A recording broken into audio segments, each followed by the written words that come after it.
বুধবার সকালে রাশিয়ার পূর্বাঞ্চলের কামচাটকা উপদ্বীপের উপকূলে আঘাত হানে ৮.৭ মাত্রার শক্তিশালী ভূমিকম্প।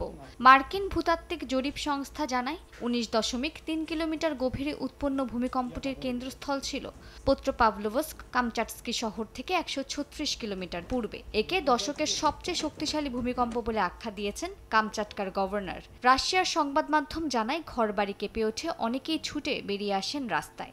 অনেকে জুতা বা উষ্ণ পোশাক পরারও সুযোগ পাননি।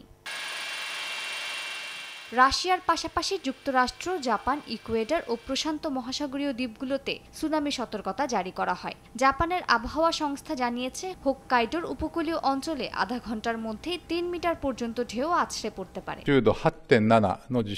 এই এলাকায় বসবাসরতদের প্রতি অনুগ্রহ করে নিরাপদ স্থানে, যেমন উঁচু এলাকায় অবিলম্বে সরে যান।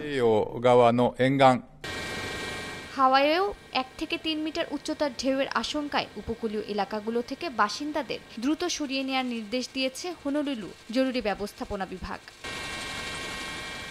প্রশান্ত মহাসাগরীয় সুনামি সতর্কতা কেন্দ্রের মতে, সুনামি ঢেউ রাশিয়ার কামচাটকা উপকূলে ৪ মিটার পর্যন্ত উঠতে পারে। এছাড়া জাপান, হাওয়াই, চিলি, সোলোমন দ্বীপপুঞ্জ, ইকুয়েডর ও যুক্তরাষ্ট্রের পশ্চিম উপকূলে বিপজ্জনক ঢেউ আছড়ে পড়ার আশঙ্কা রয়েছে। পোলাও, ফিলিপাইন ও মার্শাল দ্বীপপুঞ্জেও ১ মিটার পর্যন্ত ঢেউ আঘাত হানতে পারে। এর মধ্যে রাশিয়ার ভূমিকম্প কবলিত অঞ্চলে কিছু আহতের খবর পাওয়া গেছে।